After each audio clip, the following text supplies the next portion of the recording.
Well, good afternoon. Welcome back to the Workbench here at Scale Models Midwest.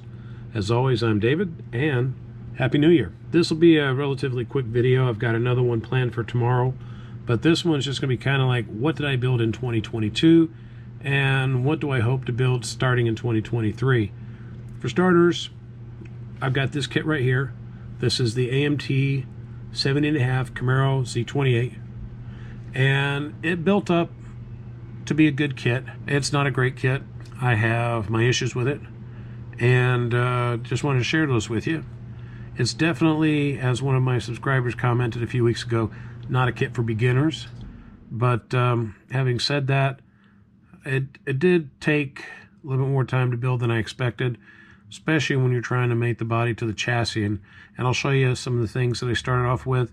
Early on, I did mention there was a warp in the hood, a severe warp in the hood, that I had to use warm water to bend it back, and I still have a little bit of a warp. But worse about the hood is that it has no hinges, no spots to allow for hinges. You'd have to do some serious work to get hinges on this kit. I don't know. I like the hinges on the Revell 67 GTX that I built a few months back. I like the fact that the hinges allowed it to be displayed open or closed. So just to pop a hood on that, it's one thing. It's just a minor inconvenience, but still, you know, it's not a make or break deal. What started to be a make or break deal with the kit is that the decals were worthless. They disintegrated when I started putting them on the kit, but I did end up doing some paint salvation on the front decals, as well as right on the trailing edge of the hood. Got that done. The rear decals, they're supposed to go over the spoiler, and they didn't. They basically broke off right there. They're very fragile, and for that matter, I would rather use racing stripes from one of the other Camaro kits that are out there, or maybe go to the aftermarket if I were to use them again. There is a little dimple on the top of the car. I did not see that until after I had painted it. But, you know, just check your stuff out, start filling holes, start filling divots and whatnot, and then sand it nice and smooth. I do have another one of these kits that I will build later, and it will not have stripes on it because this is the second set of stripes, the black ones. Like I said, the first one's disintegrated. These also disintegrated, but I could save them. Interior, built up halfway decent. No complaints about it, really. It's just a decent interior. It looks sharp. Side mirrors, I wish they had pins. Instead, there's a little divot on both sides of the doors for you to glue them in place. So I think it'd be better if these had pins, or if there was a way that you could just like pop them into place. But there's not, and so it is what it is. Tires and rims, I wish that the rims themselves were chrome, and then I could have picked out the paint a little bit better, but it still turned out all right. I liked them. The rear end was where I had the bigger problems. It sits lower in the back than it should, and those exhaust pipes I have to adjust. I'm just going to heat them a little bit and push them up towards rear valance like that. But that's exactly how they looked when I got them in place. They're not off alignment or anything. That's just what they looked like. And I even took them off twice and put them back on, and that's how they end up sitting. It also, like I said, sat in the back way too low. There are two little pins, or slots if you will, in the rear valance that two little parts of the chassis were supposed to line up with, but I could never get them to line up with those two slots. So I ultimately cut side of the chassis off a little bit to get it to fit up into the chassis, and then I could pull it down a bit.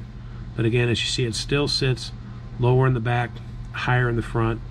I don't know, it's just weird because the subframe mated to the inner fender wells just fine.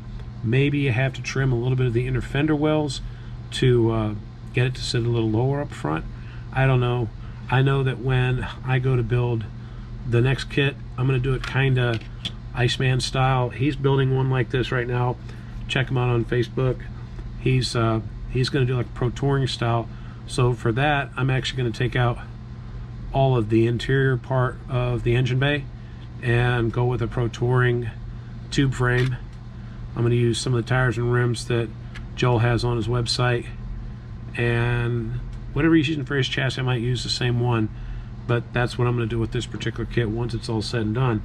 But having said that, again, a good kit, not a great kit, but still a good one that's going to look on the shelf when all is said and done.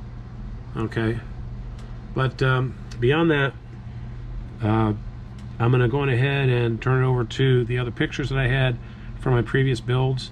I had, I think, 17 kits that I built. My goal for next year is I'd like to build at least 25 kits, basically 2 kits a month, you know. So yeah, I don't think I'll have a problem with that. If you look right up here, I've got a nice selection of Savino Jr. kits that are stacked up, and around the corner of my workbench I've got a shelf of non-NASCAR stuff that I can build. So I'm thinking what I'll build is like a NASCAR and then another car, a NASCAR and another car. One of the ones I definitely am planning on doing is the Toyota Supra that I've got right there. I'm going to build that. I'm going to use that airbrush finally to put that one together.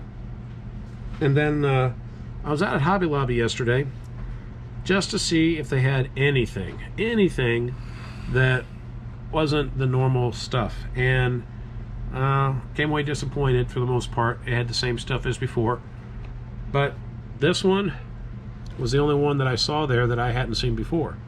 So it's literally, you can build 2 kits out of this, a stock one and a chopped race car version. So I looked at that, I asked my daughter what she thought, and she said get it. So I got it, and this will be one of my first builds for the year. Altogether, 2022 was a really good year for building kits. Looking forward to 2023.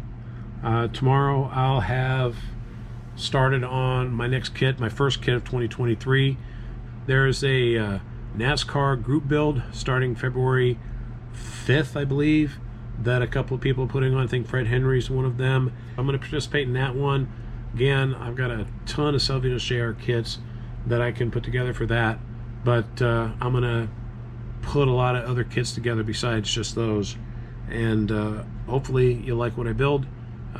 Just keep the comments and compliments coming, and give me some ideas on what I can build, and I'll definitely put them together.